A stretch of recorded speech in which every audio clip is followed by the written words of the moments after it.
Masa hidup makhluk jiwa akuatik sangat terbatas.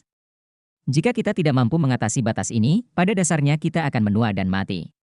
Prospek untuk memperpanjang hidup kita bahkan hanya untuk beberapa dekade saja sudah luar biasa. Selain itu, pemikiran untuk bisa merasakan dunia manusia juga sama menariknya.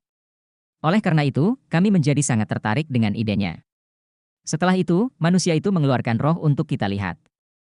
Memang sangat mistis kehilangan tubuh, tetapi tidak jiwa. Ini juga pertama kalinya aku menyaksikan sesuatu yang begitu istimewa. Setelah memikirkannya, saya memutuskan untuk mencoba dan berkolaborasi dengan mereka. Orang-orang itu memberitahuku betapa banyak manusia yang berharap mendapatkan roh. Namun, makhluk jiwa harus menjalani beberapa upacara yang harus dilakukan di darat. Upacara tersebut memerlukan formasi, dan formasi tersebut tidak boleh ditempatkan di tengah laut. Saya terlalu bodoh saat itu, dan mempercayai mereka tanpa ragu-ragu. Saya mengumpulkan beberapa anggota keluarga duyung yang berada di ambang kematian dan mengirim mereka ke pantai. Saya mengirim lebih dari 1.000 orang duyung ke pantai tanpa mengetahui bahwa itu akan menjadi kali terakhir saya melihat mereka. Setelah sebulan berlalu, saya mengirim beberapa anggota keluarga duyung untuk memeriksa manusia. Saya ingin tahu apakah upacara roh telah dilaksanakan dengan sukses.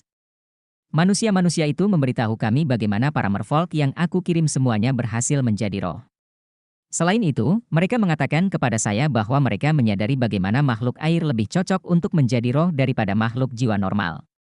Makhluk jiwa akuatik yang lebih kuat bahkan mampu membelah sebagian jiwa mereka untuk menjadi roh. Jiwa yang tersisa masih bisa berada di dalam tubuh utamanya. Setelah tubuh induk mati, bagian jiwa yang ada dalam tubuh manusia dapat tetap menjadi roh. Seolah-olah ia memperoleh kehidupan ekstra. Ini juga akan memungkinkan manusia yang memiliki roh khusus ini untuk hidup lebih lama, atau bahkan hidup selama kita sebagai makhluk jiwa akuatik. Setelah mendengar apa yang dikatakan Putri Laut, Tang Wutong merasakan hawa dingin di punggungnya. Dia tidak pernah mengharapkan seseorang menggunakan roh yang telah diteliti Huo Yuhao untuk agenda jahat mereka sendiri. Selain itu, mereka telah membawa masalah bagi seluruh ras merfolk. Tanpa bertanya pada sang putri, dia sudah mengetahui siapa manusia-manusia tersebut. Mata sang putri penuh kebencian saat dia meratap, saya sangat bodoh. Saya tidak bisa memahami taktik mereka, dan benar-benar menyetujui pengaturan mereka. Selain itu, saya memerintahkan putri saya untuk membawa orang-orang saya ke pantai untuk membantu eksperimen mereka. Manusia-manusia tercela itu tidak tahu bahwa keluarga kerajaan merfolk mampu merasakan satu sama lain secara spiritual. Selain itu, kita sebenarnya bisa berkomunikasi satu sama lain dalam jarak jauh melalui sarana spiritual. Beberapa hari kemudian, putri kecilku menyampaikan pesan kepadaku dan memberitahuku bagaimana kami telah ditipu oleh manusia. Manusia-manusia tercela itu berbohong tentang kemampuan mereka untuk memindahkan roh.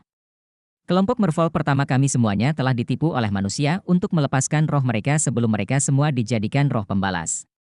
Kali ini, mereka bahkan berencana menggunakan anggota ras kita yang lebih kuat untuk membuat boneka makhluk jiwa. Mereka benar-benar kejam dan bengis.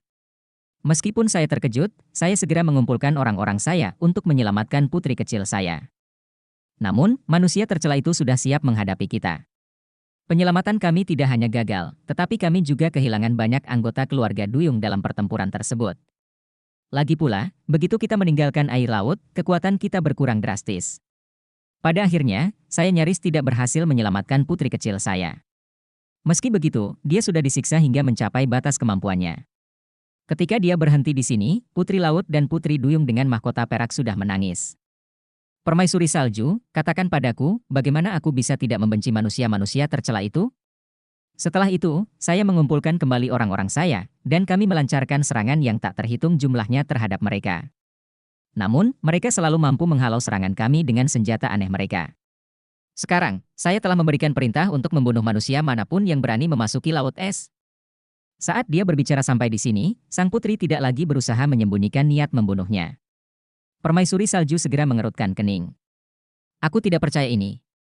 Sekarang aku tahu kenapa putri laut, yang biasanya sangat lemah lembut dan baik hati, menjadi begitu penuh kebencian. Dia sebenarnya telah melalui banyak kejadian malang. Pasti dia sedih melihat bangsanya sendiri mati, dan bagaimana putrinya sendiri hampir kehilangan nyawanya. Apa yang lebih buruk daripada menyaksikan bangsanya sendiri berubah menjadi roh pembalas dendam, dan tidak pernah terlahir kembali? Kebenciannya terhadap manusia sangat bisa dimaklumi.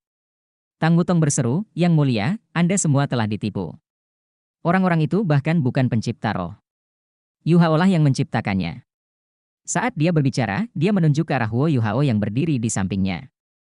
Putri Laut tertawa dingin dan berkata, "Jadi, apakah sekarang kamu akan bertanya padaku apakah aku ingin bekerja sama denganmu? Apakah kamu benar-benar berpikir aku akan tetap percaya padamu manusia tercela dan proyek roh bodohmu? Saya tidak akan pernah menyetujui permintaan Anda lagi, bahkan jika Anda meminta permaisuri salju untuk meminta atas nama Anda." Permaisuri salju menghela nafas dan berkata, "Putri Laut, semua ini adalah kesalahpahaman. Manusia yang telah menipu kalian semua adalah sampah di antara para penguasa jiwa manusia. Mereka disebut penguasa jiwa jahat. Ada sebuah organisasi di dalam Kekaisaran Matahari Bulan yang disebut Gereja Roh Kudus. Ini hanya terdiri dari penguasa jiwa jahat yang menggunakan segala macam metode jahat untuk memperkuat kemampuan mereka. Orang-orang yang telah mengubah bangsamu menjadi roh pembalas baru saja dibunuh oleh dua manusia ini. Saya juga dapat menjamin fakta bahwa Yuhao adalah peneliti sebenarnya yang menemukan spirit." Putri Laut ragu dengan kata-kata permaisuri salju. "Bagaimana kamu bisa membuktikannya?" Permaisuri salju menjawab dengan jelas, "Karena aku adalah makhluk jiwa pertama di seluruh benua yang berhasil diubah menjadi roh. Saya adalah roh Huo Yuhao." "Apa?" Putri Laut dan putrinya berseru tak percaya. Mereka tidak dapat memahami mengapa makhluk jiwa yang kuat seperti permaisuri salju benar-benar tunduk untuk menjadi roh manusia. Selain itu, mereka tidak mengerti mengapa permaisuri salju berusaha membujuk mereka demi Huo Yuhao. Kamu." Permaisuri salju menatap Putri Laut yang terkejut sambil menghela nafas. Setelah itu, dia menceritakan bagaimana dia ditangkap oleh penguasa jiwa manusia ketika dia mencoba membangun kembali dirinya dan berubah menjadi janin. Dia kemudian menjelaskan bagaimana dia bertemu Huo Yuhao dan menjadi rohnya. Namun, saat dia menjelaskan, permaisuri salju menjadi semakin ragu untuk meyakinkan kedua putri duyung tersebut. Dia menyadari betapa mata mereka menjadi semakin menyendiri. Tampak jelas bahwa mereka tidak terlalu mempercayai apa yang dikatakannya. Sistem roh yang Yuhao kembangkan sangat bermanfaat. Ini dapat secara drastis mengurangi jumlah pembunuhan antara manusia dan makhluk jiwa. Pada saat yang sama, hal ini juga dapat mengurangi konflik dan permusuhan antara manusia dan makhluk jiwa. "Cukup." Putri Laut tiba-tiba menyela permaisuri salju. "Berhenti berbicara. Lidahmu yang fasih tidak akan cukup untuk menipuku lagi. Anda tidak bisa menjadi permaisuri salju. Dengan kekuatan yang dia miliki, bagaimana dia bisa menjadi roh manusia? Aku tidak tahu bagaimana kalian manusia bisa meniru citranya dan bahkan kekuatannya. Tapi kalian semua akan mati hari ini. Putri kecilku akan segera meninggal, dan hari ini, kalian semua akan bergabung dengannya dan menemaninya dalam perjalanan terakhirnya." Saat dia berbicara, Putri Laut mengeluarkan seruan perang yang keras sambil mendorong tangannya ke depan. Air laut segera melonjak ke atas sebelum berubah menjadi gelombang yang tak terhitung jumlahnya yang bergulung menuju permaisuri salju, Huo Yuhao dan Tang Wutong. Permaisuri salju menatap dingin ombak yang datang. Dia tahu bahwa tidak mungkin lagi mencapai penyelesaian damai. Saat dia menghela nafas, dia dengan cepat kembali ke tubuh Huo Yuhao dan mendapatkan kembali kendali atas tubuhnya dari permaisuri es. Cahaya biru tua langsung meluas dari tubuh Huo Yuhao ke sekelilingnya. Kali ini, bukan lagi Snowy Dance of Ultimate Ice, melainkan kekuatan jiwa Ultimate Ice yang murni. Pemandangan tak terduga terjadi di depan mata semua orang. Gelombang besar itu tiba-tiba membeku ketika berada sekitar beberapa puluh meter dari Huo Yuhao dan Tang Wutong. Mereka telah berubah menjadi balok es tebal di udara sebelum jatuh kembali ke laut. Itu adalah balok es yang sangat besar. Oleh karena itu, mereka mengeluarkan suara yang memekakkan telinga saat mendarat di air. Kekuatan tak terduga ini disebabkan oleh dorongan yang diberikan oleh armor Dewa Perang Es. Di bawah pengaruh kristal es ilahi dan roh es di dalamnya, armor tersebut mampu menyerap energi elemen tipe es dari udara dan mengisi kembali energi di dalam armor itu sendiri. Pada saat yang sama, ia memiliki kemampuan penguatan yang memperkuat kekuatan jiwa es tertinggi Huo Yuhao setidaknya 3 kali lipat.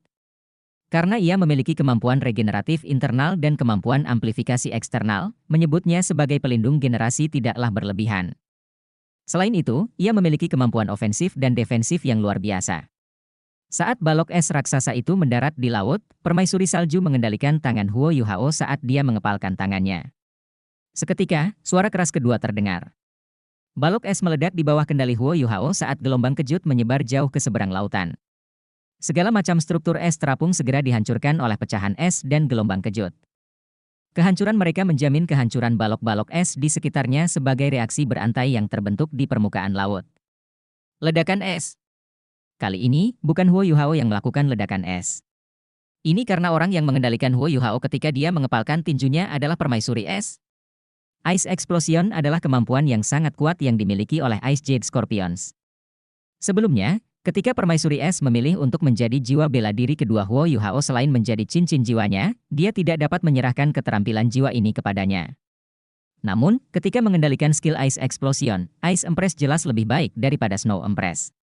Makanya, dia tidak hanya meledakkan bongkahan es yang jatuh dari langit, tapi juga gunung es dalam radius beberapa ribu meter. Kekuatan ledakan gila itu langsung menyebabkan seluruh laut es yang luas menjadi sangat kacau.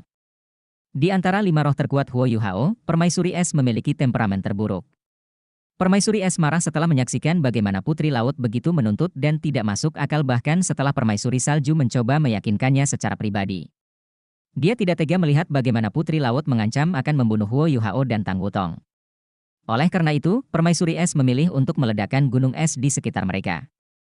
Hal ini membuat seluruh lautan menjadi hiruk-pikuk, sehingga putri laut tidak dapat menutup mata terhadapnya. Meskipun dirinya dan putrinya tidak akan mendapat masalah, makhluk jiwa akuatik yang tak terhitung jumlahnya di laut akan berada dalam bahaya serius. Putri laut tidak punya pilihan selain fokus penuh mengendalikan air laut untuk melawan ledakan dahsyat yang dimulai oleh ledakan es.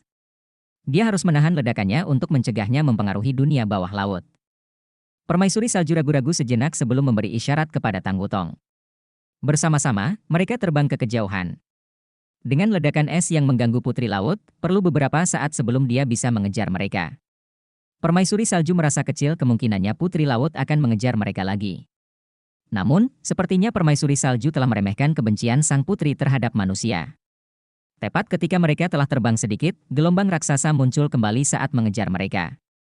Kali ini, permaisuri salju tidak berencana melarikan diri lagi. Mata biru tua Huo Yuhao berkedip-kedip, setelah itu, rumput es misterius adas bintang muncul dari bahunya. Permaisuri es, bayi kecil, dan cacing es mimpi langit juga dilepaskan dari tubuh Huo Yuhao saat mereka melayang di belakangnya. Sementara Tang Wutong diam-diam berdiri di tempatnya, dia bisa merasakan dengan jelas kemarahan yang mendidih di dalam diri permaisuri salju. Dulu ketika permaisuri salju masih berada di wilayah utara yang ekstrim, dia mungkin memiliki status yang setara dengan putri laut. Faktanya, dia lebih kuat dari putri laut. Namun, sang putri sepertinya tidak mempedulikan hal ini, dia juga tidak menunjukkan rasa hormat kepada permaisuri salju. Dengan ego dan kebanggaan yang dimiliki permaisuri salju, bagaimana dia bisa membiarkan hal ini berlalu begitu saja? Karena kamu benar-benar ingin bertarung, lakukanlah. Permaisuri salju menatap dingin ke arah putri dan putrinya, yang sedang menaiki puncak ombak yang tinggi. Dia berkata dengan dingin, "Putri laut, apakah kamu sudah bertekad untuk melawanku sampai mati hari ini?" Putri laut membalas tatapan yang sama dinginnya. "Permaisuri salju, aku tidak peduli apakah kamu asli atau palsu atau semacam roh. Saya hanya ingin Anda tahu bahwa putri kecil saya, yang memiliki darah bangsawan Merfolk mengalir di pembuluh darah emasnya, adalah penerus saya. Sekarang dia akan mati, seluruh ras Merfolk bisa punah. Kalau begitu, menurutmu apakah masih ada sesuatu yang menghambatku? Manusia tercela ini semuanya harus mati." Saat dia berbicara, dia mengangkat tangannya saat dia mengubah lautan di sekitarnya menjadi panah air. Anak panah ini langsung menuju ke arah para roh, Huo Yuhao dan Tang Wutong, yang melayang di udara. "Ah, benarkah?" Permaisuri salju menjawab dengan dingin, "Mari kita lihat siapa yang akan mati hari ini." Armor Dewa Perang Es memancarkan cahaya biru tua saat panah air yang naik dengan cepat berubah menjadi kristal es sebelum jatuh kembali ke laut. Permaisuri es, yang berada di samping permaisuri salju, menekan tangannya ke bawah saat beberapa panah es berubah arah, dan malah melaju ke bawah. Rumput es misterius adas bintang melepaskan koagulasi es adas bintang saat ia dengan cepat menyerap energi unsur tipe es dari udara. Udara di atas laut es jelas bukan hanya tempat tinggal sang putri. Roh tipe es juga memiliki keunggulan yang sama.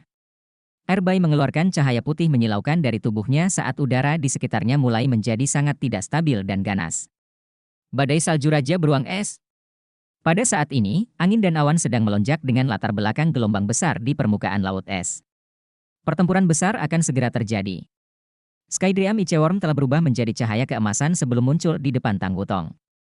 Tang Wutong mengangkat tangannya dan meraih Life Reflection Shield. Saat dia memegang Life Reflection Shield dengan tangan kirinya dan tombak naga emas dengan tangan kanannya, dia melepaskan aura emas yang kuat saat dia melayang di udara. Dia menggunakan kekuatannya untuk pukulan tak terelakkan yang akan dia berikan. Dia mungkin tidak bergerak sekarang, tapi begitu dia meluncurkan dirinya ke dalam pertarungan, dia pasti akan menciptakan dampak yang luar biasa. Putri Laut dan putrinya sepertinya telah merevisi strategi mereka kali ini. Dia mengirimkan pilar air raksasa dari Laut Es ke langit.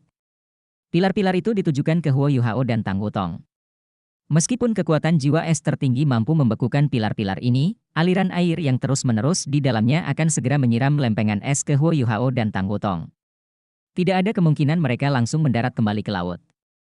Selain itu, Putri Laut adalah makhluk jiwa yang kuat yang telah dibudidayakan selama lebih dari 600.000 tahun dan menguasai lautan luas. Dia sudah lama mengetahui fakta bahwa permaisuri salju hanya mengandalkan kekuatan manusia untuk pertempuran ini. Meskipun permaisuri salju mungkin bisa bertarung dalam hal keterampilan jiwa dan kemampuan mewah lainnya, dia tidak akan bisa dibandingkan dengan Putri Laut dalam hal kekuatan murni. Oleh karena itu, Putri Laut memilih metode yang paling sederhana, mendominasi. Meskipun itu akan sangat membebani tubuhnya, dia ingin mendominasi Huo Yuhao, yang berada di bawah kendali permaisuri salju, dengan mengalahkannya menggunakan cadangan kekuatan jiwanya yang lebih besar. Selain itu, Putri Laut memulai nyanyian melodinya saat dia melepaskan cincin cahaya biru ke sekelilingnya. Tidak mungkin untuk menghindarinya saat mereka bergerak menuju Huo Yuhao dan Tang Wutong. Permaisuri salju dan Tang Wutong segera mematikan indera pendengaran mereka. Namun, suara sang putri juga merupakan bentuk serangan spiritual. Oleh karena itu, percuma saja mematikan indera pendengarannya. Jika Huo Yuhao masih terjaga, dia pasti tahu cara untuk menghentikannya. Namun, permaisuri salju hanya bisa menggunakan tubuh Huo Yuhao untuk melepaskan kemampuannya. Dia tidak mampu mengendalikan kekuatan rohaninya. Jika Skydream Iceworm belum menyatu sepenuhnya dengan Huo Yuhao, dia mungkin masih bisa mengendalikan sebagian kekuatan spiritualnya.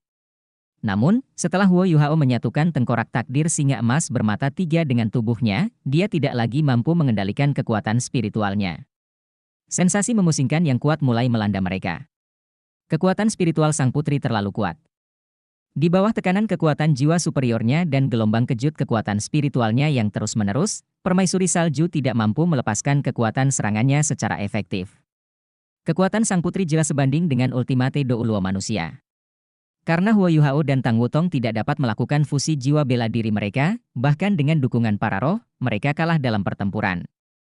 Putri Laut menatap dingin lawan-lawannya, yang didorong mundur oleh balok es tebal yang tak terhitung jumlahnya. Dia tahu bahwa kemenangan sudah dekat. Meskipun manusia-manusia ini sangat kuat, terutama ketika mereka mendapat bantuan dari permaisuri salju, mereka tidak akan mampu melawan kekuatannya yang luar biasa. Putriku sayang, ibu akan membalaskan dendammu. Jika kamu benar-benar mati di masa depan, aku akan menggunakan nyawa manusia yang tak terhitung jumlahnya untuk berdoa bagi jiwamu. Permaisuri salju mengertakkan giginya saat dia mencoba menangkis serangan ganas yang datang padanya. Jika bukan karena armor Dewa Perang Es, dia sudah lama hancur. Lagi pula, Huo Yuhao bahkan belum menjadi seorang titlet douluo. Meskipun dia sudah memiliki inti jiwa, itu pada akhirnya masih merupakan inti jiwa tipe spiritual. Dalam keadaan seperti itu, keterampilan jiwa yang bisa dia lakukan sangat terbatas. Bantuan yang diberikan oleh rohnya semuanya dibangun di atas dasar kekuatan jiwa aslinya. Meskipun ini memberinya peningkatan kekuatan, peningkatan ini pada akhirnya terbatas. Huo Yuhao mungkin bisa menahan serangan lebih lama jika dia bangun dan bisa menggunakan kekuatan Haodong dengan Tang Wutong. Namun, permaisuri salju tidak dapat menahan serangan itu lebih lama lagi. Dorongan yang diberikan oleh armor Dewa Perang Es masih belum mampu membuat Huo Yuhao setara dengan ultimate douluo. Apa yang saya lakukan sekarang? Apakah kita benar-benar akan binasa di sini? Huo Yuhao baru saja berhasil menjalin kontak dengan dewa. Ada kemungkinan besar dia bisa membebaskan kita di masa depan. Bagaimana aku bisa mati di sini seperti ini? Bom! Tiba-tiba, suara logam yang keras terdengar. Setelah itu, cahaya keemasan menyilaukan muncul di samping Huo Yuhao. Setelah cahaya keemasan muncul, ia sebenarnya mampu menghentikan bongkahan es yang naik dengan cepat. Tidak peduli bagaimana air laut mencoba mendorongnya ke atas, balok es tebal itu tidak mau bergerak. Ini. Semua orang, termasuk Putri Laut, Permaisuri Salju, dan para roh, semuanya fokus pada Tang Wutong. Ya, cahaya keemasan yang luar biasa ini berasal dari tubuh Tang Wutong. Saat ini, Tang Wutong telah menutup matanya saat bola cahaya ungu keemasan raksasa terpancar dari punggungnya. Ini adalah keterampilan jiwanya yang ke-8, tarian naga matahari bercahaya. Sejumlah besar energi tarian naga dari matahari bercahaya sangat terkonsentrasi saat ia terus memancarkan tekanan dan kekuatan untuk memblokir serangan sang putri. Namun, permaisuri salju dan putri laut tahu bahwa Tang Wutong tidak akan mampu mempertahankan sinar matahari terlalu lama. Bagaimanapun, itu pada akhirnya adalah keterampilan jiwa, dan ada batasan berapa lama master jiwa dapat mempertahankan keterampilan jiwa mereka. Putri laut tertawa dingin setelah memastikan bahwa keterampilan jiwa Tang Wutong hanyalah perjuangan terakhirnya. Dia terus menyuntikkan kekuatan spiritualnya ke dalam suaranya saat nyanyiannya menjadi semakin melodis. Namun, dia tidak mengaktifkan skill jiwanya yang lebih kuat. Semakin kuat keterampilan jiwa, semakin besar kemungkinannya untuk mengekspos pengguna secara defensif setelah eksekusi. Sebelumnya, Huo Yuhao mampu menetralisir serangan terkuatnya dan menyegelnya. Hal ini meninggalkan kesan mendalam pada Putri Laut. Oleh karena itu, setelah dia berada di atas angin, dia puas dengan mempertahankan keunggulannya. Dia sama sekali tidak ingin menang, karena dia tahu dia bisa bertahan lebih lama dari Tang Wutong dan Huo Yuhao dalam hal kekuatan jiwa. Permaisuri salju menarik napas dalam-dalam saat dia berbalik untuk melihat permaisuri es. Permaisuri es memberinya anggukan lembut saat dia berbalik dan melayang ke sisi Huo Yuhao. Gambar permaisuri salju muncul dari tubuh Huo Yuhao dan langsung menyatu dengan permaisuri es. Cahaya warna batu giok es yang kuat tiba-tiba muncul, dan intensitasnya langsung meningkat. Kebanggaan permaisuri es dan salju. Ini mungkin kesempatan terakhir mereka untuk bertarung sampai akhir. Meskipun mereka tahu betapa kecilnya peluang mereka tahu bahwa mereka harus berusaha agar memiliki peluang untuk bertahan hidup. Namun, tidak ada yang menyangka apa yang akan terjadi selanjutnya. Saat permaisuri es dan salju kebanggaan berubah menjadi pilar cahaya raksasa yang mendorong balok es tebal di udara menuju Putri Laut, Tang Wutong memilih untuk menyimpan tarian naga matahari bercahaya di dekat tubuhnya. Membantu permaisuri es dan salju dalam serangan mereka. Sepertinya dia sudah menyerah untuk menyerang ketika kesempatan terbaik baru saja muncul padanya. Kelima roh terkejut dengan apa yang baru saja dia lakukan. Apa yang dia pikirkan? Di bawah perlindungan matahari ungu keemasan, Tang Wutong, yang melayang di udara, menepuk dahinya dengan tangan kanannya. Setelah itu, cincin jiwa kesembilannya menyala. Bahkan Huo Yuhao belum pernah melihat Tang Wutong menggunakan keterampilan jiwa kesembilannya. Mereka mungkin berbagi hubungan intim, tapi dia tidak pernah menanyakannya tentang hal itu. Bagaimanapun, keterampilan jiwa adalah rahasia terbesar bagi para master jiwa. Jika Tang Wutong tidak membagikan keterampilan jiwa kesembilannya kepadanya, Huo Yuhao tidak akan pernah menanyakan hal itu padanya karena dia menghormati keputusannya. Tapi sekarang, ketika mereka berada dalam bahaya serius, Tang Wutong memutuskan untuk mengaktifkan cincin jiwa kesembilan berwarna merah darahnya untuk pertama kalinya. Saat lampu merah terus meluas ke sekelilingnya, permaisuri salju dan permaisuri es segera memahami apa yang coba dilakukan Tang Wutong setelah melihat bagaimana cincin kesembilan menyala. Tang Wutong tidak melepaskan tarian naga matahari bercahaya untuk menyerang Putri Laut.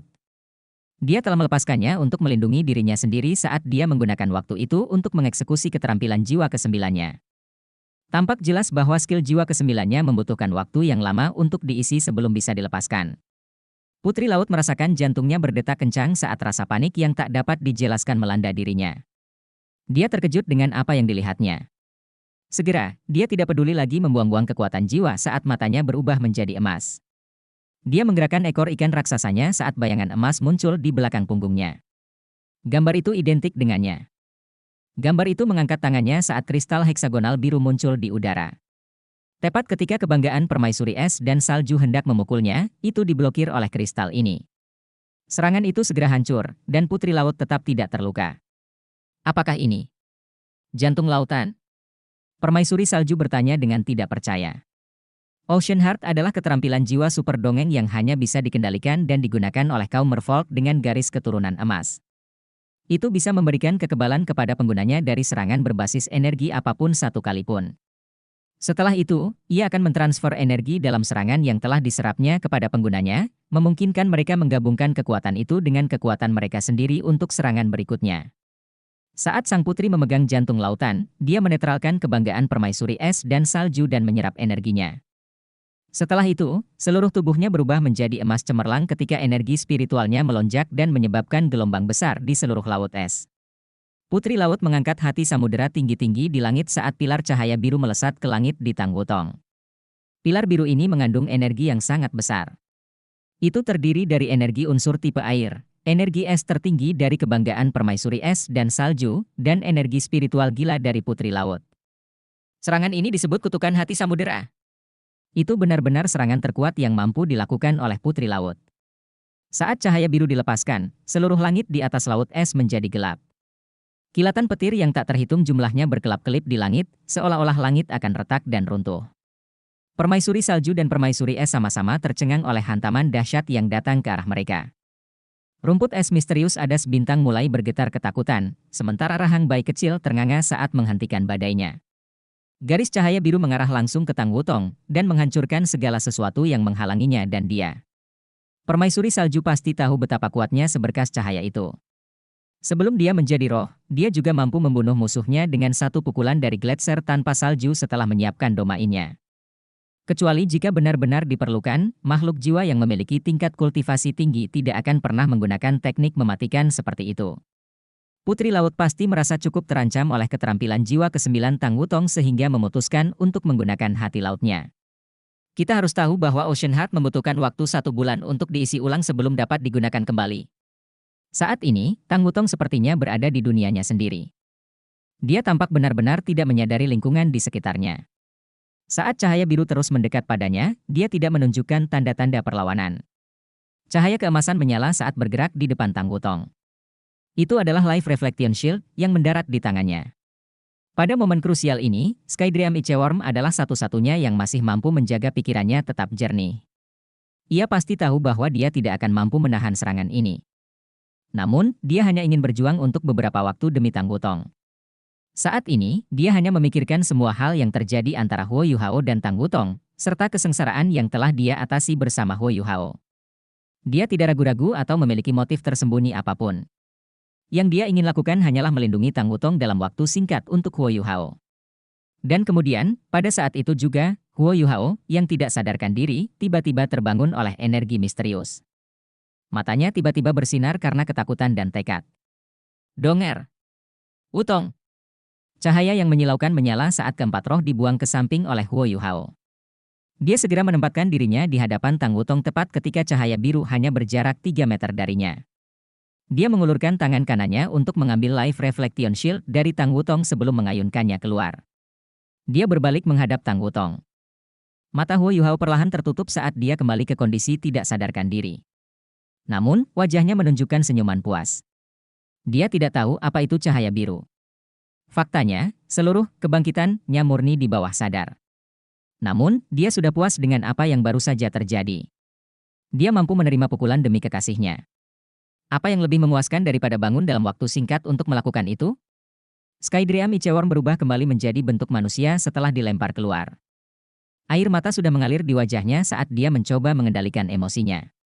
Para roh lainnya bergegas menuju Huo Yuhao setelah menyadari apa yang akan dia lakukan saat mereka mencoba memblokir pukulan itu untuknya. Namun, semuanya sudah terlambat. Kutukan hati samudera sudah ada di belakangnya. Pada saat itu, pikiran kelima roh menjadi kosong. Mereka secara alami tahu mengapa Huo Yuhao akan mendorong mereka keluar. Karena mereka semua sebelumnya telah menyerap Manifold Mysterious Ice Essence, landasan kesadaran spiritual mereka sangat stabil. Sekalipun dia mati, mereka masih bisa hidup dan mengejar tujuan mereka melalui cara alternatif. Kehidupan mereka tidak akan terancam, setidaknya dalam jangka pendek.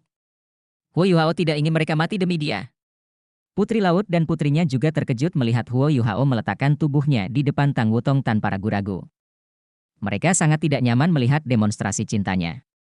Manusia ini sebenarnya rela mengorbankan dirinya demi menyelamatkan teman-temannya. Apakah dia benar-benar pantas mati? Namun, semuanya sudah terlambat.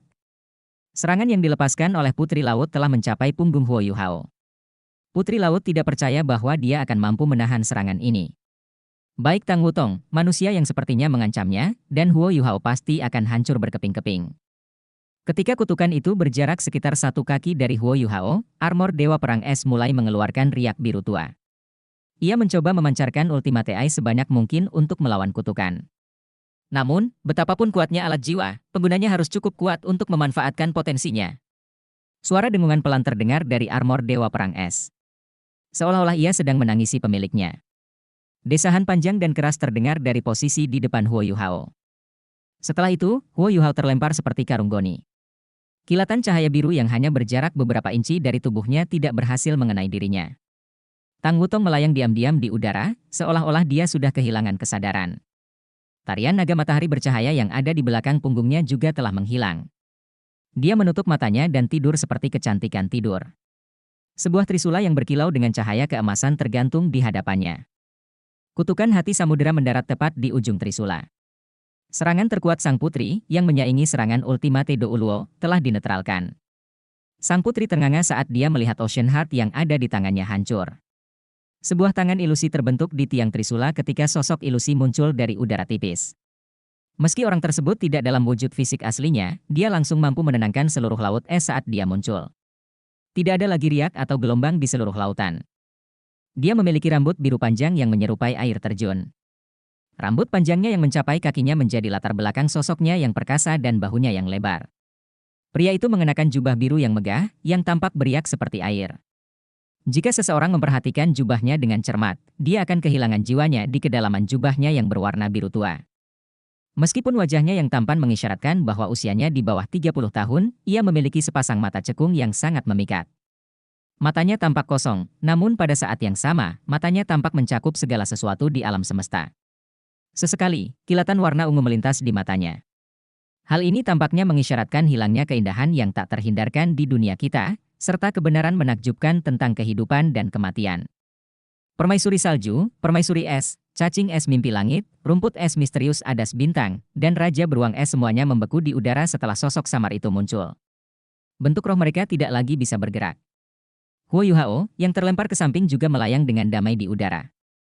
Putri sang putri mulai gemetar hebat. Dia menundukkan kepalanya dan bahkan tidak berani melirik sosok itu.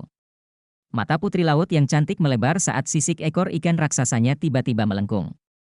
Dia menyadari bahwa dia telah kehilangan semua koneksi dengan laut. Kekuatannya menurun pada tingkat yang mustahil. Namun, dia tidak terlalu khawatir dengan hal itu. Perhatiannya telah sepenuhnya terserap oleh trisula emas di hadapannya, serta sosok ilusi yang memegangnya. Kamu, suara putri laut bergetar, bukan karena takut, tapi karena kegembiraannya. Jangan sakiti mereka. Bawalah itu kepada putri kecil Anda, dan mereka akan membantu Anda. Jangan biarkan kebencian membutakanmu. Suara yang diproyeksikan dari gambar itu sangat lembut. Namun, di telinga sang putri dan putrinya, hal itu dipenuhi dengan kewibawaan. Gambar itu dengan lembut mengangkat trisula di tangannya. Setelah itu, trisula mengeluarkan cahaya keemasan yang tak tertandingi. Seketika, seluruh laut es berubah menjadi keemasan saat cahaya keemasan beriak di dalam dan melintasi air. Setiap makhluk jiwa akuatik di laut es merasa seolah-olah mereka telah dimurnikan secara spiritual. Semua emosi negatif mereka sepertinya telah lenyap. Dan ini termasuk sang putri dan putrinya.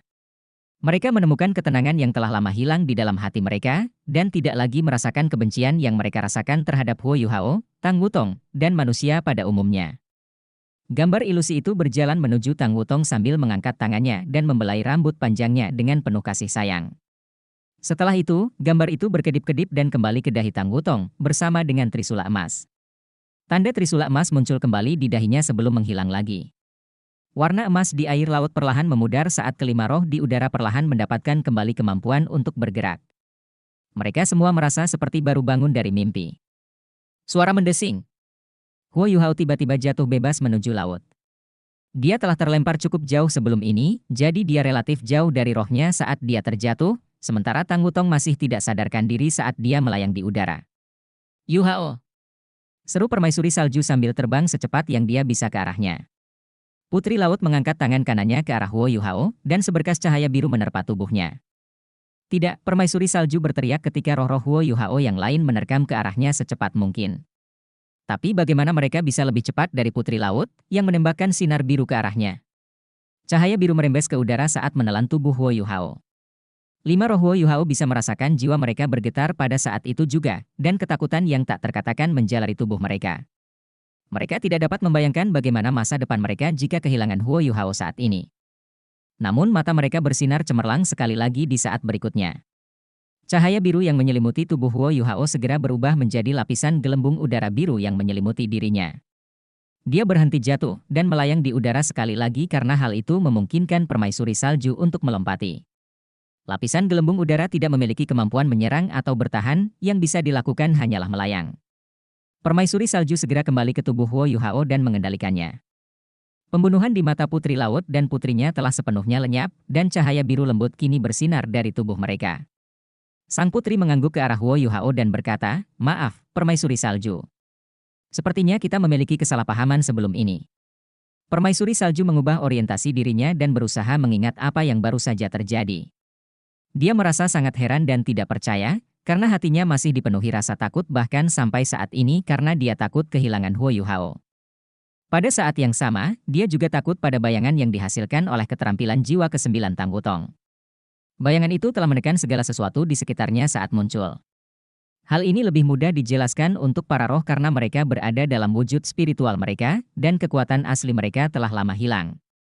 Namun Putri Laut dan putrinya tidak seperti itu. Sang putri memiliki budidaya lebih dari 600.000 tahun, dan dia akan menduduki peringkat 4 teratas di antara 10 binatang buas besar jika dia di peringkat dengan yang ada di darat. Tapi dia tidak punya niat untuk menolak bayangan itu. Ketampilan jiwa macam apa itu, yang bisa mencapai efek seperti itu? Tang Wutong sudah membuka kembali matanya sekarang. Lapisan cahaya keemasan kebiruan berkedip dan menghilang dalam sekejap saat dia membuka matanya. Yuhao! Dia juga berteriak sebelum dia berlari ke arah Huo Yuhao dan memeluknya. Tang Wutong masih melepaskan jiwa bela dirinya, tetapi terbukti bahwa cincin jiwa ke-9-nya telah berubah menjadi abu-abu. Seseorang bahkan tidak dapat melihat keberadaannya tanpa memeriksanya dengan cermat. Sang putri dan putrinya meninggalkan permukaan laut dan terbang menuju Huo Yuhao dan Tang Wutong. Permusuhan mereka sudah hilang sekarang, dan yang tersisa hanyalah ekspresi permintaan maaf. Mereka terbang di depan Tang Wutong dan membungkuk hormat padanya. Salam, utusan Dewa Laut. Kami menyampaikan permintaan maaf kami atas perilaku kami sebelum ini. Anda adalah mercusuar dan pembimbing kami, dan kami berdoa agar cahaya Dewa Laut menyinari kami selamanya. Tang Wutong mengangguk dan berkata, sekarang kamu harus mengerti bahwa kami tidak menyembunyikan niat buruk. Sang putri buru-buru mengangguk dan berkata, apakah kalian berdua, tamuku yang terhormat, bersedia datang ke lautan kita? Dia dapat mengingat dengan jelas setiap kata yang baru saja diucapkan bayangan itu kepadanya, dan matanya penuh dengan semangat dan urgensi saat dia berbicara. Suara permaisuri salju keluar dari tubuh Huo Yuhao saat dia berkata, sudah terlambat bagimu untuk memahaminya. Ayo pergi, Wutong. Lupakan mereka. Jika kamu belum melepaskan kemampuanmu itu sebelum ini, kamu dan Yuhao pasti sudah berada di lautan memberi makan ikan sekarang. Ekspresi sang putri berubah drastis saat dia memaksakan diri untuk tertawa dan berkata, aku mohon padamu, permaisuri salju. Beri kami kesempatan. Putriku akan mati, dan ini salahku. Jika Anda dapat menyelamatkan putri saya akan menyetujui berapapun harga yang Anda ingin kami bayar. Suaranya penuh kesedihan dan penderitaan. Putrinya di sampingnya mulai menangis pada saat yang sama, dan dia membungkuk untuk membungkuk dalam-dalam. Kamu yang memutuskan, Wutong. Suara permaisuri salju menjadi sedikit lebih bersahabat. Bagaimanapun juga, mereka semua adalah makhluk jiwa. Terlebih lagi, konflik mereka dengan manusia yang baru saja diceritakan oleh sang putri membuatnya tersentuh pada akhirnya. Tang Wutong mengangguk ke arah sang putri dan berkata, bahwa kami menemui anakmu. Sang putri sangat gembira. Dia membungkuk dalam-dalam pada Tang Wutong sebelum dia mengangkat tangannya, dan cahaya biru lembut menyelimuti semua orang. Itu berubah menjadi gelembung udara biru yang sangat besar sebelum tenggelam ke laut. Sang putri mengharumkan namanya sebagai penguasa laut es. Gelembung biru itu mendarat di permukaan laut, dan air laut di sekitarnya terbelah. Tidak ada satupun hambatan saat gelembung itu membawa mereka lebih jauh ke laut. Mereka tidak bisa merasakan sedikit pun tekanan di bawah air, dan mereka bahkan bisa bernapas dengan santai. Warna air laut menjadi gelap. Mereka hanya dapat melihat benda-benda di sekitar mereka dengan cahaya yang bersinar samar dari gelembung udara biru, namun jarak pandang mereka rendah. Semua makhluk jiwa air di bawah lautan secara otomatis mundur ketika mereka merasakan aura gelembung udara ini. Mereka turun dengan sangat cepat, dan baru mulai melambat setelah kira-kira 10 menit. Kedalaman lautan mulai bersinar. Tang Wutong melihatnya, dan matanya yang indah diliputi keheranan. Sepetak bangunan besar yang menyerupai aula dan istana berdiri di sana, jauh di bawah laut. Mereka memancarkan warna biru samar, dan menerangi sekitar beberapa puluh kilometer. Ada putri duyung yang berenang di sekitar mereka, dan setiap bangunan ini terbuat dari karang di lautan, dan segala jenis mineral langka. Bangunan-bangunan tersebut tidak seperti bangunan manusia sebenarnya, namun memiliki karakteristik lautan. Misalnya, Tang Wutong menyaksikan putri duyung yang baru saja keluar dari cangkang raksasa setinggi 5 meter, dan sedang berenang dengan lincah di lautan. Inilah dunia bawah laut? Ini luar biasa. Semua ikan duyung yang berenang berhenti ketika putri laut dan putrinya kembali. Mereka menundukkan kepala dengan hormat dan menyatakan rasa hormat mereka. Sang putri melambaikan tangannya, dan barulah para merfolk itu berenang menjauh sekali lagi. Mereka tidak berani mendekat, dan hanya mereka yang sangat berani yang akan menatap Huo Yuhao dan Tang Wutong dengan rasa ingin tahu di dalam gelembung udara. Ada yang bingung, ada pula yang merasa bermusuhan. Sang putri mengendalikan gelembung udara dan melayang ke beberapa bangunan yang seluruhnya terbuat dari karang. Bangunan ini juga merupakan yang terbesar di dunia bawah laut. Gelembung itu berangsur-angsur mengecil saat kedua putri duyung muncul dari dalamnya. Mereka meninggalkan dua gelembung memanjang yang menutupi tubuh Huo Yuhao dan Tang Wutong. Huo Yuhao dan Tang Wutong dapat bernapas sendiri dengan adanya gelembung-gelembung ini, dan mereka tidak akan merasakan tekanan air laut di sekitar mereka. Tolong, dua tamu terhormat saya. Sang putri menggunakan kesadarannya untuk menyampaikan pesan, dan memberi isyarat pada mereka pada saat yang sama sebelum dia memimpin jalan. Istana karang ini sangat besar. Tingginya 30 meter dan lebarnya lebih dari 100 meter. Bangunan sebesar itu jarang terlihat bahkan di dunia manusia. Istana ini memancarkan gelombang kekuatan jiwa yang padat, dan bangunan itu sendiri memiliki kemampuan menyerang dan bertahan tertentu. Mengingat seberapa dalam istana ini berada di bawah laut, keamanannya tidak diragukan lagi. Sang putri dan putrinya mengantar Huo Yuhao dan Tang Wutong saat mereka masuk ke dalam. Tentu saja, permaisuri salju masih mengendalikan tubuh Huo Yuhao. Ketidaksadaran Huo Yuhao bahkan lebih mutlak setelah dia memblokir serangan Tang Wutong. Bahkan kelima rohnya tidak dapat merasakan gejolak spiritualnya sama sekali, dia tertidur lelap. Tidak sulit untuk melihat betapa mahalnya penggunaan mantra penyegelan dewa itu baginya. Sang putri dan putrinya membawa mereka sampai ke bagian terdalam istana, dan berhenti ketika mereka tiba di sebuah ruangan putih bersih yang seluruhnya dibangun dari karang. Kedua putri duyung itu sudah diliputi kesedihan dan kesedihan saat ini, karena mereka dapat dengan jelas merasakan bahwa kekuatan hidup orang yang mereka cintai semakin melemah. Mereka membuka pintu karang dan membawa Huo Yuhao dan Tang Wutong ke dalam. Ruangan itu sangat besar, dan ada berbagai macam ornamen dan dekorasi di dalamnya. Ada mutiara seukuran kepala manusia, cangkang yang tembus cahaya seperti kristal, dan karang 7 warna yang indah. Setiap barang akan memiliki harga selangit di dunia manusia. Ada tempat tidur di tengah ruangan. Tempat tidurnya juga berwarna putih, dan tampak seperti batu giok karena memancarkan sedikit rasa dingin. Huo Yuhao dan Tang Wutong pernah melihat hal seperti itu sebelumnya. Itu adalah batu giok es.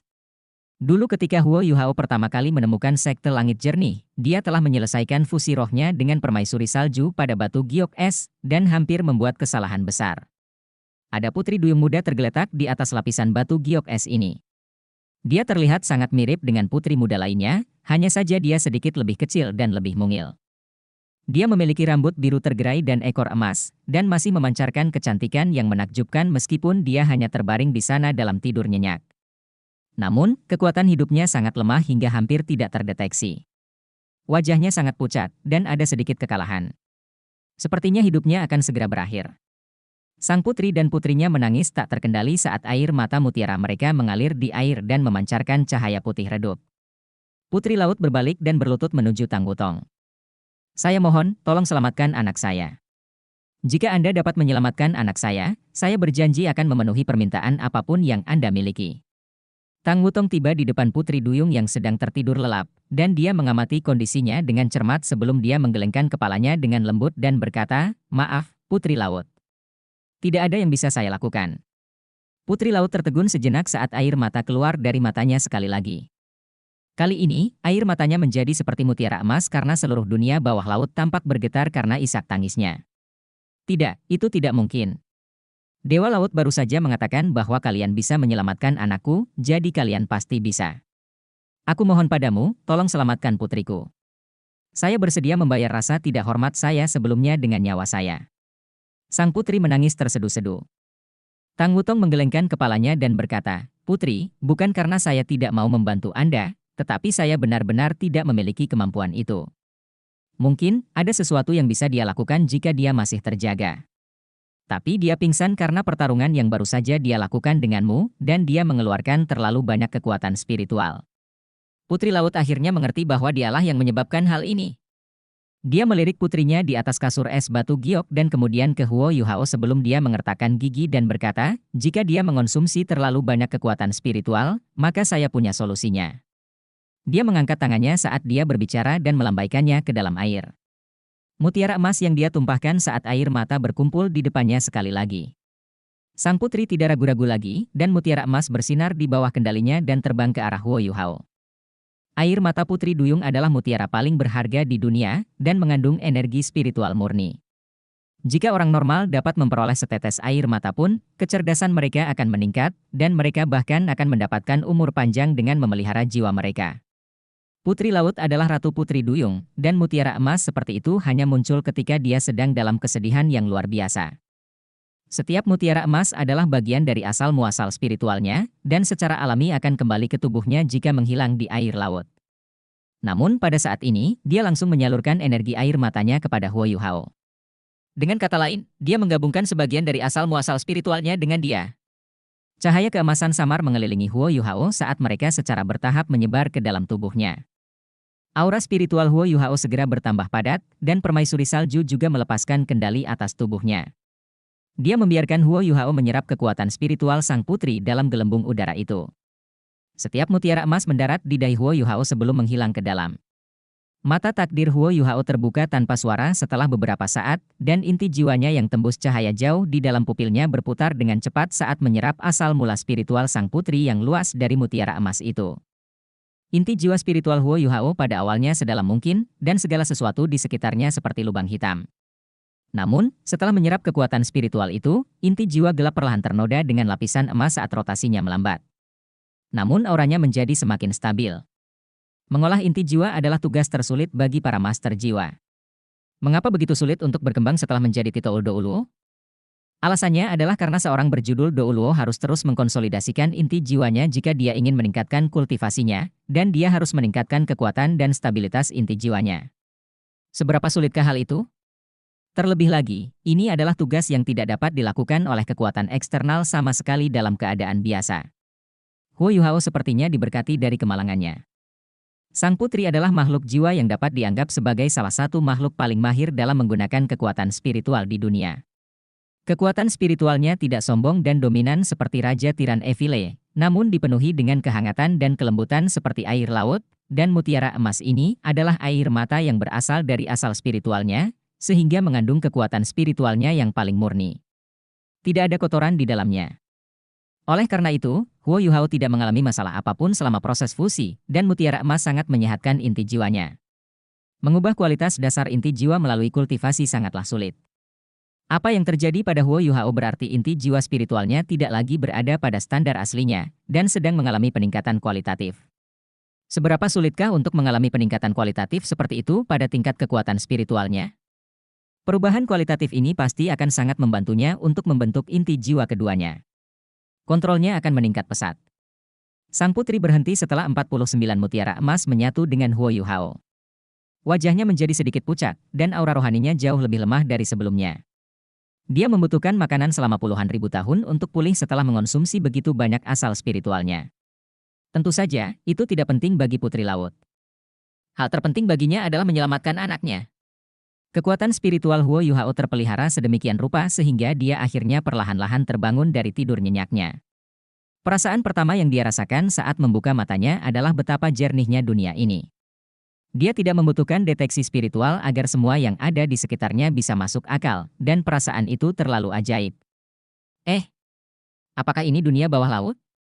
Huo Yuhao mendapatkan kembali ingatannya saat dia segera menjentikkan kepalanya ke satu sisi. Dia menghela nafas lega ketika dia melihat sepasang mata besar berwarna biru kemerahan menatap ke arahnya. Huo Yuhao merasa sangat hangat dan luar biasa ketika dia melihat mata Tang Wutong yang prihatin saat dia menatapnya. Dia sangat mengkhawatirkannya, tidak peduli kapan dan di mana. Aku baik-baik saja, jangan khawatir. Tang Wutong memegang tangannya dan dengan lembut bersandar padanya. Itu hebat. Huo Yuhao mengubah orientasi dirinya sebelum dia berbalik ke arah Putri Laut. Sang putri tampak sangat lemah, tetapi matanya dipenuhi harapan saat dia menatap Huo Yuhao dan memohon, "Maaf, teman manusiaku yang terhormat. Kami telah salah memahamimu sebelum ini, dan aku mohon padamu untuk menyembuhkan putriku. Jika Anda bisa menyelamatkannya, kaum Merfolk bersedia melakukan apapun untuk membalas budi ini." Meskipun Huo Yuhao tidak tahu apa yang terjadi, dia tahu dari sikap sang putri bahwa mereka seharusnya menyelesaikan konflik mereka. Huo Yuhao kemudian menoleh ke Putri Duyung yang berbaring di tempat tidur es batu giok. Tentu saja, dia mengerti apa yang dikatakan Putri Laut. Terutama karena aura Putri Duyung ini telah menjadi sangat lemah. Tidak lama lagi dia akan meninggalkan dunia ini selamanya. Baiklah, izinkan aku melihat putrimu dulu. Dia tidak punya waktu untuk bertanya tentang apa yang terjadi ketika dia tiba di sebelah tempat tidur batu giok es. Gelembung udara yang melindunginya bergeser dan mengikuti langkah kakinya dengan sangat aneh. Huo Yuhao mengaktifkan deteksi spiritual, dan itu membentang seperti jaring besar di atas Putri Duyung. Huo Yuhao terkejut menyadari bahwa kekuatan spiritualnya tampaknya telah mengalami peningkatan kualitatif lainnya. Itu telah menjadi seperti mata setan ungu miliknya, dan memiliki semacam kemampuan yang bisa mencapai detail yang sangat rumit. Selain itu, kekuatan spiritualnya menjadi lebih terkonsolidasi. Huo Yuhao mengamatinya dengan cermat untuk beberapa saat, dan menemukan apa masalah Putri Duyung saat dia mengerutkan kening. Situasi sang putri tidak terlalu optimis. Saya khawatir saya tidak memiliki kemampuan untuk menyembuhkannya. Wajah Putri Laut dan putrinya berubah drastis ketika mereka mendengar kata-katanya, dan mata mereka menjadi redup. Mereka juga sangat mahir dalam kekuatan spiritual, dan telah melakukan segala macam pemeriksaan terhadap putri kecil mereka. Tentu saja mereka tahu apa masalahnya. Huo Yuhao melanjutkan, roh sang putri pasti terluka parah. Tidak ada masalah apapun dengan raganya, namun ruhnya telah terpisah dari raganya. Terlebih lagi, jiwanya terfragmentasi dan tidak lengkap, sedangkan asal-usulnya telah rusak parah. Inilah alasan mengapa lautan spiritual dan energi kehidupannya menghilang begitu cepat. Saya khawatir dia tidak bisa hadir di lain hari. Jika bukan karena fakta bahwa kekuatan spiritual sang putri cukup kuat, dia mungkin. Sang putri memaksakan kembali kesedihannya dan bertanya, apakah benar-benar tidak ada yang dapat kamu lakukan? Huo Yuhao merenung sejenak. Putri Laut, bisakah kamu memberitahuku bagaimana dia menjadi seperti ini? Musuh macam apa yang menyakitinya? Saya perlu mengetahui jenis luka apa yang diderita rohnya sebelum saya dapat memikirkan cara untuk membantunya. Putri Laut buru-buru mengangguk sebelum dia menceritakan kisah yang sama yang dia ceritakan pada permaisuri salju. Huo Yuhao segera mengerti setelah mendengarkan penjelasannya. Sepertinya sang putri pasti telah disakiti oleh penguasa jiwa jahat. Guru jiwa jahat itu ingin mengubah rohnya menjadi roh pembalas, jadi dia menggunakan metode khusus untuk melepaskan jiwanya. Dia mengisi rohnya dengan kebencian dan kebencian yang kuat selama proses ekstraksi. Karena hanya dengan begitu jiwa sang putri dapat mempertahankan kekuatannya yang luar biasa setelah menjadi roh pembalas dendam. Tapi dia belum menyelesaikan proses ekstraksi ketika Anda menyelamatkannya, dan itulah penyebab situasi saat ini. Apakah kamu melihat seperti apa sang putri ketika jiwanya dilucuti? Saya perlu tahu apa yang terjadi, dan seberapa banyak semangatnya telah diambil, dan bagian mana. Itulah satu-satunya cara saya bisa menyelamatkannya. Putri Laut menggelengkan kepalanya dan berkata, saya tidak mengetahui semua itu. Dia seperti itu ketika saya menyelamatkannya, dan kami tidak bisa tinggal lama di tempat itu, jadi kami bergegas kembali. Kami pikir kami pasti punya cara untuk menyelamatkannya dengan kemampuan kami sendiri, tapi... Huo Yuhao mengerutkan kening dan berkata, karena itu masalahnya, saya hanya bisa mengambil risiko dan mencoba. Sang putri tidak ragu sama sekali. Tidak apa-apa, lakukan saja apa yang perlu kamu lakukan. Anak itu pasti akan mati jika Anda tidak mencobanya, dan bahkan jika Anda gagal, itu hanya kesialannya. Kepercayaan sang putri membuat Huo Yuhao sedikit rileks. Dia mengangguk dan berkata, saya harus mencari tahu bagaimana jiwanya dilucuti. Saya akan menggunakan kemampuan yang mirip dengan master jiwa jahat selama proses pencarian, jadi mohon jangan salah paham. Baiklah, aku akan melindungimu. Sang putri menjawab tanpa ragu-ragu. Dia hanya memiliki seutas harapan tersisa di hatinya, dan dia mungkin akan kehilangan anaknya selamanya jika dia membiarkan kesempatan ini berlalu begitu saja. Dia telah memutuskan bahwa putri kecil ini pada akhirnya akan menjadi ahli warisnya. Huo Yuhao menarik napas dalam-dalam. Dia dipenuhi dengan kekuatan spiritual pada saat ini, dan dapat menggunakan kemampuan tipe spiritual apapun dengan sangat santai. Suara nyanyian yang dalam terdengar saat cincin jiwa abu-abu muncul di tubuh Huo Yuhao, dan auranya menjadi gelap dan menyeramkan. Putri Laut dan putrinya akan panik ketakutan jika dia tidak memperingatkan mereka sebelumnya. Tapi kata-kata Huo Yuhao dan bayangan yang dilepaskan Tang Wutong sebelum ini menenangkan mereka, dan mereka menatap Huo Yuhao dengan sungguh-sungguh. Ini adalah harapan terakhir mereka. Mantranya panjang ketika tubuh Huo Yuhao memancarkan kekuatan spiritual yang kuat terus-menerus, secara bertahap membentuk mesin terbang abu-abu di depannya. Mesin terbang ini sangat unik. Tampak seperti wajah manusia, dan awalnya masih buram, namun lama-kelamaan tampak identik dengan penampilan Putri Duyung yang masih tak sadarkan diri. Tapi warnanya benar-benar abu-abu. Pergi! Huo Yuhao menggeram saat mantranya berhenti. Mesin terbang yang berbentuk seperti wajah manusia dengan cepat melayang ke arah Putri Duyung, lalu turun dan mendarat di wajahnya. Tubuh Putri Duyung bergetar hebat satu kali sebelum dia mulai gemetar, dan sebuah gambaran ilusi melayang keluar dari kepalanya. Gambarnya tidak besar, hanya berdiameter setengah meter. Tapi itu cukup jelas untuk dilihat semua orang. Gambar tersebut menampilkan Putri Duyung, tetapi dia diikat pada bingkai kayu dengan lebih dari 10 rantai logam. Bukankah itu Myriad Soul Douluo berdiri di depannya? Myriad Soul Douluo sedang melantunkan sesuatu, dan dia terus-menerus melambaikan Myriad Soul Banner di tangannya. Roh-roh pembalas dendam yang sangat besar melolong dari waktu ke waktu saat mereka mengepung Putri Duyung. Ada banyak alat dan benda aneh yang diletakkan di sekelilingnya. Ada tengkorak, dan ada tulang dan kerangka makhluk jiwa lainnya. Putri Duyung itu berteriak kesakitan lagi, dan tubuhnya gemetar hebat.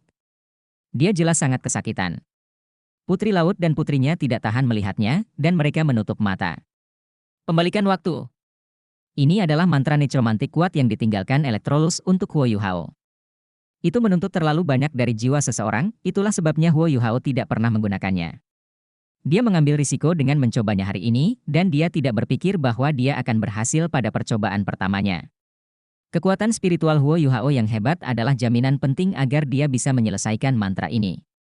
Tentu saja, itu juga karena Putri Duyung tidak sadarkan diri, dan tidak mungkin melawannya. Bayangan pada gambar itu ilusi, dan beberapa di antaranya agak buram. Terbukti betapa kesakitan yang dialami Putri Duyung saat itu. Tidak butuh waktu lama sebelum bayangan ilusi lain muncul dari kepalanya. Gambar ini seperti kepalanya sendiri, tapi terlihat sangat menyeramkan karena matanya merah. Huo Yuhao tertegun sejenak saat melihat ini.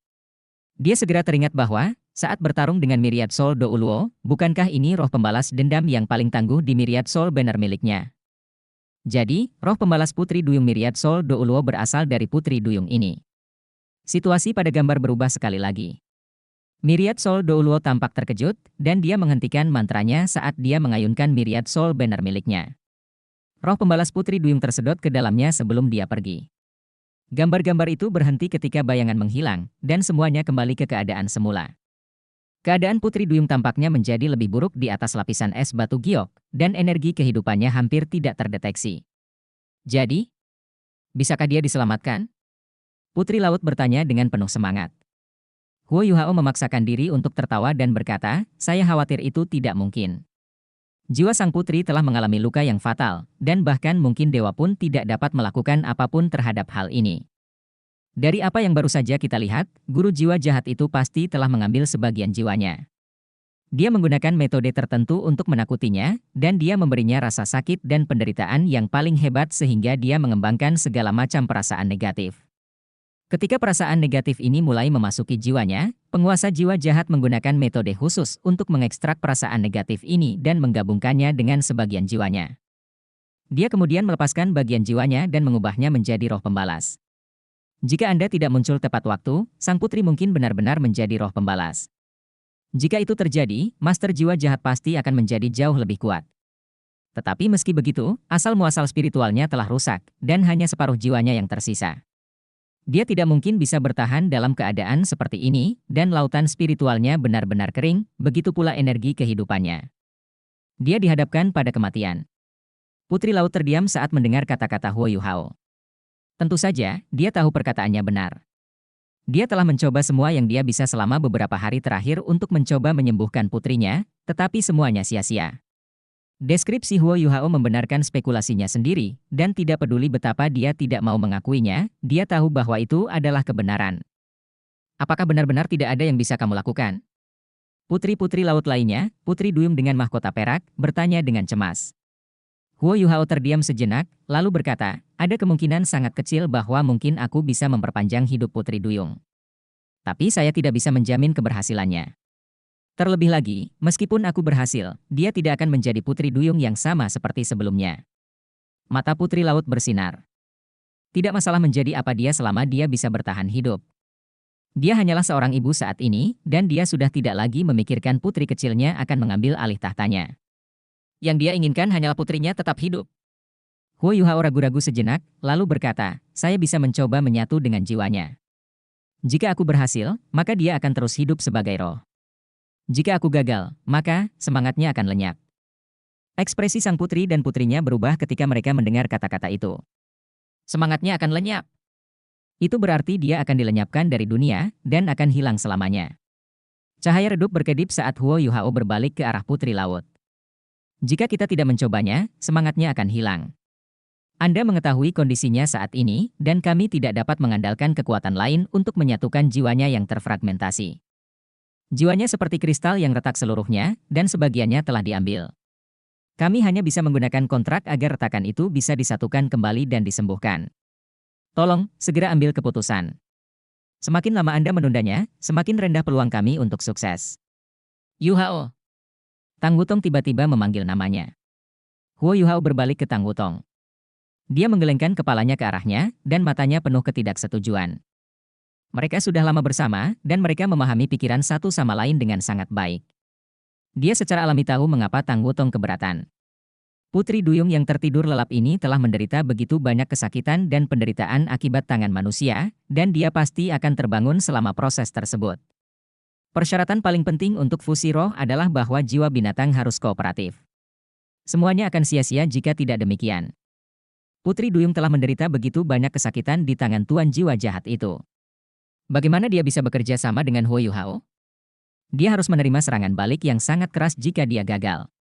Putri Duyung adalah monster jiwa 100.000 tahun, dan dia juga monster jiwa tipe spiritual. Jika dia bertarung melawan Huo Yuhao, serangan balasannya akan sangat kuat, dan kemungkinan besar dia akan terluka parah. Peluang keberhasilannya akan jauh lebih kecil dibandingkan fusi sebelumnya. Itulah alasan Tang Wutong keberatan. Dia percaya bahwa dia membuang-buang waktunya. Huo Yuhao menggelengkan kepalanya dengan lembut, dan tekad muncul di matanya. Dia bertekad untuk membantu Putri Duyung, tapi itu bukan karena dia menginginkan roh keluar dari sini sehingga dia bisa memberikan cincin jiwa ke-8 pada mata rohnya. Alasan dia ingin melakukan ini adalah karena dia mencari pemahaman dari makhluk jiwa akuatik ini. Ekspedisi mereka jauh ke dalam laut es telah memungkinkan dia untuk menyaksikan betapa luas dan tangguhnya makhluk jiwa akuatik, dan dia telah menyaksikan betapa kuatnya mereka. Jika makhluk jiwa akuatik terus memandang manusia sebagai musuh, maka sungai akan mengalir dengan darah di masa depan. Meskipun laut es berada dalam wilayah kekaisaran matahari bulan, ini tetap merupakan sesuatu yang tidak ingin dilihat oleh Huo Yuhao. Dia berharap agar spirit dapat disebarkan ke seluruh penjuru bumi, dan itulah alasan mengapa kesempatan ini sangat penting. Putri Laut akan mempercayainya jika dia berhasil, dan itu akan sangat bermanfaat bagi makhluk jiwa akuatik untuk bergabung dalam upaya pagoda jiwa di masa depan. Ketika itu terjadi, lebih banyak master jiwa tidak perlu berburu dan membunuh monster jiwa untuk mendapatkan cincin jiwa. Itu adalah hasil terbaik.